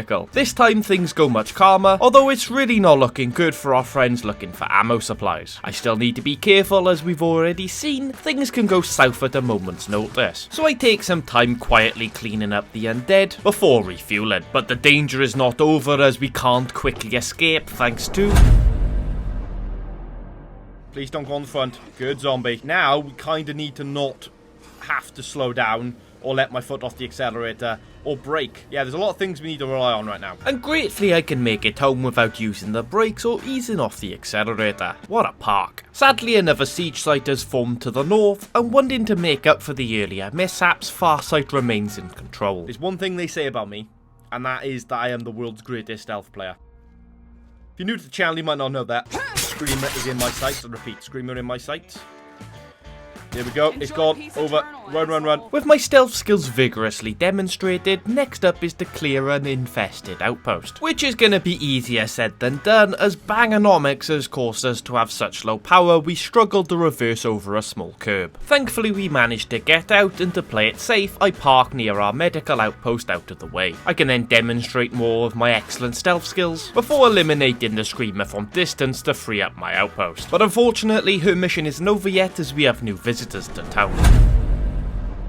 Ransacking bastards. They're preventing my daily income of materials and ammo, and typically those are the 2 resources I'm currently lowest on. With 700 meters to travel and a crafty plan in mind, we head off very slowly. And again, thanks to Bangonomics, decide to park safely out of the way, although that'll come back as a mistake later. I run towards the hostiles, boombox ready in hand. However, on this occasion, they must have known I was coming, as they've come out to greet me. But that doesn't stop me from dropping the noisemaker and climbing the ladder, dodging bullets as I go. From here we just need to remain patient and allow No Man's Land's increased zombie spawns to do the heavy lifting for us. Well, that would be the case if Mr. Smarty Pants hadn't worked out he too can climb the ladder. Luckily for me, I'm a dirty cheating camper. Even when one of his mates follows suit, I down them with incredible efficiency. Although I suspect this corpse may be shielding my gunfire. Another tries to climb, but they fall back down after a headshot. Then as my magazine empties, the second hostile gets to her feet. Oh no! But don't worry, I can button bash my way to recovery. That is until... No!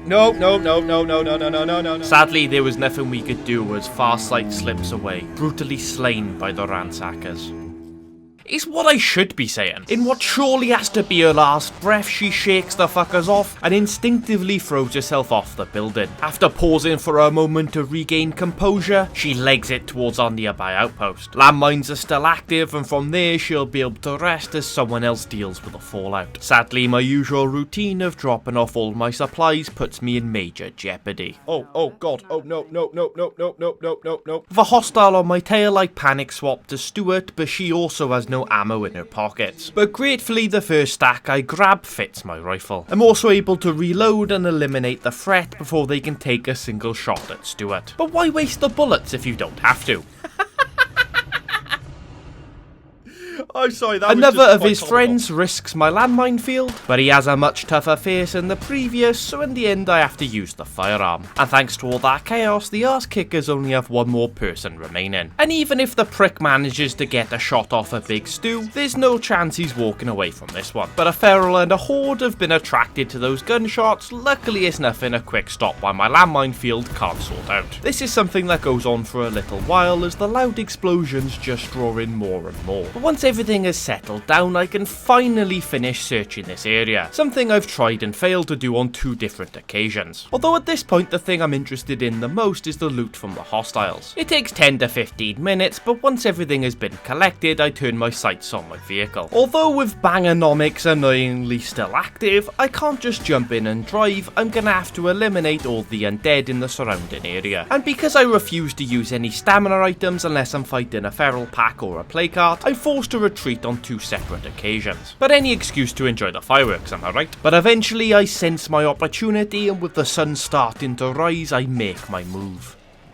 And even though there are still plenty of them around, the engine noise doesn't attract them and I can successfully collect the car. Again, very slowly. I take it back to the outpost to stick a repair kit on, before deciding to take on a play cart in the southeast corner of Mega Valley. And I think it's time we test out some of the smoke bombs we collected off some previous hostiles. After parking a safe distance from the chaos, rather foolishly I whip it out like I'm trying to get cancelled. I can then drop a smoke and get a beat in, and even though it looks like the smoke is nowhere near me, somehow I'm still covered. That feral doesn't even know I exist. Sadly, I can't complete the first phase before the smoke dissipates, so I dip and drop a molly. The feral then tries chasing me down, but the pussy gets stunned by a 22 caliber and I can rip out his esophagus with my pocket knife. That might have been the most beta feral I've ever laid my eyes on. What a pussy. I drop another smoke and get to work, although with this amount of the undead surrounding me, I tend to hit them just as often, if not more, than the play cart. But gratefully on this occasion I complete the phase, and that ignites the horde surrounding me. And while the heart is still calling all the undead to its defense, I take refuge on top of the caravan. Then once it stops screaming, it's time to get back into the action. But our third smoke doesn't seem to be working as well, so I'm forced to change position. And after many swings that most likely do more damage to the Zeds around me, the smoke disappears and Stuart is forced to push her way through. But she's not going anywhere without dropping a molly. That means the hordes have massively thinned by the time she drops her 4th smoke, but this one was slightly wasted as she completes the phase with only one more full power swing. And I still couldn't get far enough away without singeing my eyebrows. I can then head back to the caravan to escape the incoming onslaught, and once it's calmed down, it's back into the action. Our 5th smoke bomb goes very well with plenty of damage onto the heart, but again we don't manage to finish it off before the smoke dissipates, so we once again drop a molly. And seeing as that molly did such a good job, I try cleaning up the remaining Zeds silently to take out the heart without another smoke, but a feral rocks up and blows that plan out of the window. Good night, you smelly bastard. So I then drop my 6th smoke bomb and finally take down the play cart.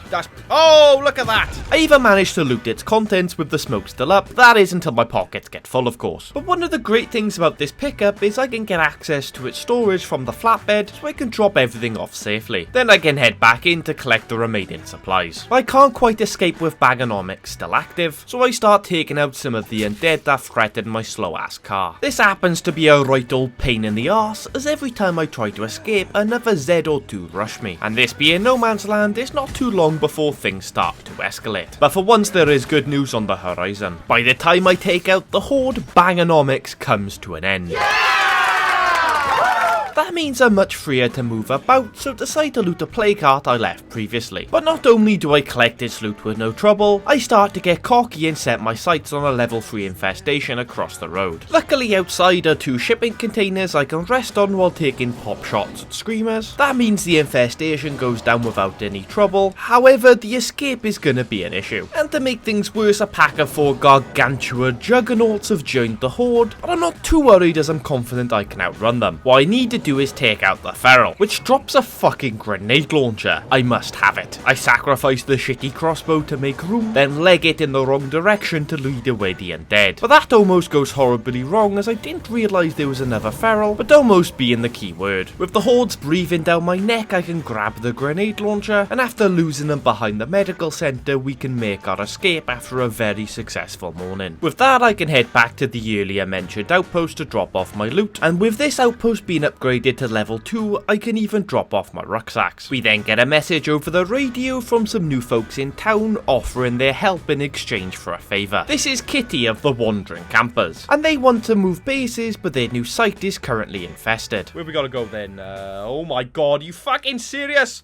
Why do you want to tell your infestation there, you silly bitch?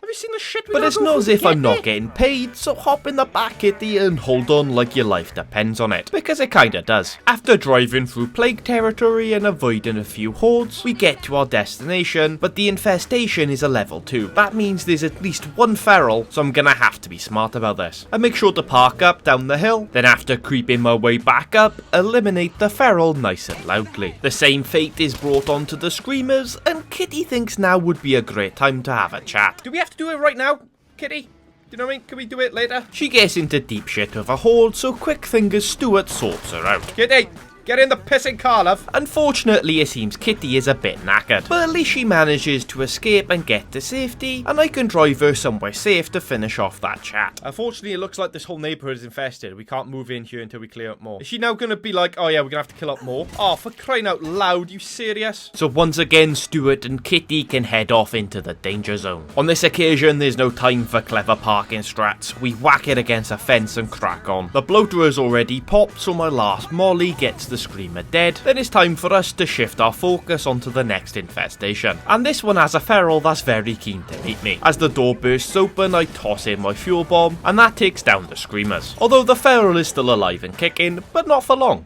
Now we just need to escape, but that's going to be quite difficult as Kitty just wants to fight everything. So praying she'll follow suit, I decide to abandon her. Obviously that doesn't work, so I'm forced to go back for her and use up my final fuel bomb. But when that still doesn't work, I slightly lose it. Kitty, climb over the fence, you stupid bitch! Honest to God, how am I supposed to talk to her? She's gonna die. Surprisingly, she doesn't perish yet. As I hop into the car, she manages to follow suit. Well, temporarily at least. But hey, she found her way, and once she can do it again. Hope you enjoy the rotting corpse next to you. I then take her back home and she thanks me for my efforts. Although the fools have moved out of the safe zone and into plague territory, it seems natural selection is at work once again. I then make a pit stop at an outpost to refuel, but as I'm in the area, a stranger asks for my assistance. This is Maddie, and some crazy ex-Red Talon nutjob has inducted her friends into his crazy cult. Damn. Wouldn't be me. She wants me to take him out without harming her friends, and I think I've got the perfect solution. But first we're gonna have to swap out old Stu as she's getting a bit sleepy. I decide Rose should take on the mission as she's agonisingly close to hero status. And with just a single round left in our 50 cal, I know what must be done. We take an off-road route towards the baddie. I'm just grateful we aren't going into plague territory. At first I try going for the high ground, but realise that's not gonna work as there's a level 3 infestation, so instead I go for the low ground and park near the riverbank. That forces me to have to eliminate several of the undead that have followed my engine noise, but seeing as they're just regular plague Zeds, we don't have any issue taking them down. I then steady myself and take aim at the Red Talon. Got the twat, even if it was a dirty hardscope. Luckily my public relations skills come in handy when dealing with the other members. Run away. I will search his corpse. And I've definitely found worse loot on corpses. I can then head back to tell Maddie the good news, and she rewards me with a bloody crossbow. Maddie, if you thought I'd done a terrible job, why didn't you just say? I immediately send it back to her and purchase a sack of ammo supplies for those guys we seen earlier. But before I can deliver them, we've got some tidying up to do. Starting by clearing out my medical outpost that's become infested, then clearing another 2 siege sites that have formed. Rose then loads up the pickup with a load of booze we've been brewing, as well as a few other items we have no intention of using. And then she can make her way to a wandering trader nearby. We can successfully sell all of our stuff and even purchase several toolkits to keep our engine going. Then it's time to head back to the remainders to finally deliver their ammo supplies. However, they're still fighting the 4 juggernauts from earlier, and despite my best efforts, their leader sadly falls and our relationship hits a rocky patch. But at least I managed to take out one of the juggernauts to get rid of the gargantuan gargantua mutation, even if Rose almost perishes in the process. Okay, that might be my fault, to be fair. That might be my fault. I'm not willing to fully accept responsibility.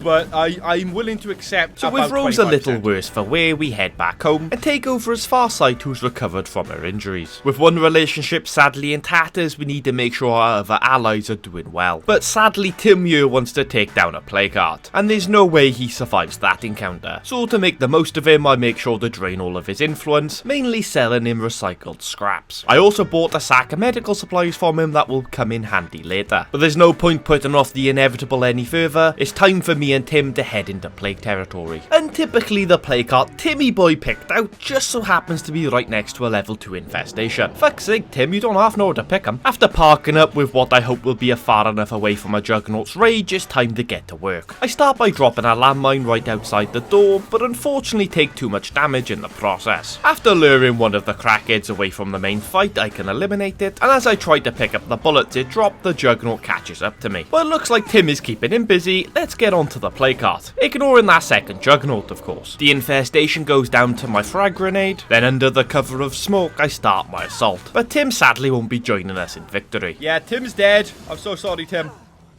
Then the smoke fades away without me realising. Oh god, yep. Okay, I might have failed myself here. So I drop another frag and dip out of the front, millimeters away from a nasty infection. If there's any Americans watching that are unsure what that measurement is, you should probably go back to school. After taking some performance enhancers, I try taking down the pursuing feral, but Tim's corpse gets his revenge as I become infected. I can take down the first, but a second lingers and a Juggernaut is attacking from behind. I jab in a cure so I'm at least able to function and take down the feral. Then to hopefully evade the Juggernaut, I head to the other side of the massive silo, then make our way back towards the plague heart. Today we claim this plague heart in Timothy's honour. But there was another feral waiting for me. Oh god damn it, not you. I roll back outside and eliminate its friends in it. How many ferals have we just taken out there?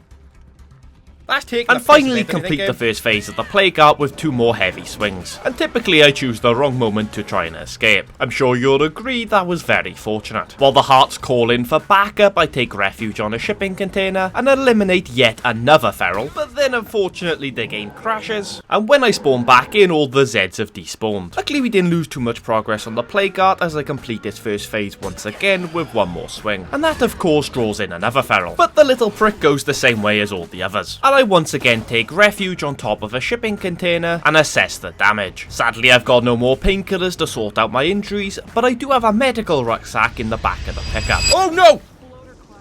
Of all the places to drop in on. Having lost my head, I turn my attention to the plague heart, and under the cover of smoke we do some serious damage. That is until the smoke fades, and typically I get greedy. Come on. Oh shit. Now I really need those medical supplies. But before we leave, I remember to drop a frag. I pop another cure, grab the sack, and by breaking it open, I can recover some health. Reinvigorated, I head back to the heart. Despite common sense telling me to run, this wasn't just for victory, this was for Timothy. But often sentiment is the thing that will kill you the quickest. Oh, you bastard, I'm trying to be clever and regain my stamina. Oh, I'm infected again! No, I just dropped a fucking... Oh, no! Somehow the bloater doesn't pop and we remain standing. Still, Farsight refuses to die, popping a 3rd cure in as many minutes. And from the safety of the car, we can remove the crackhead's existence. Health now in an even worse position than what it was. But still, she refuses to retreat. Victory for Timothy was all that was on her mind. Yet another feral falls to her rage. But when the next arrives, that's when it happens. Oh, no! No! Oh, shit. Rest well, Farsight. Your heart was pure, but your decision making was lacking. With that, Chapter 2 of No Man's Land comes to an end. Just 6 remain going into the final 29 plague hearts. Can the cleaning up the nation team succeed? Only time will tell.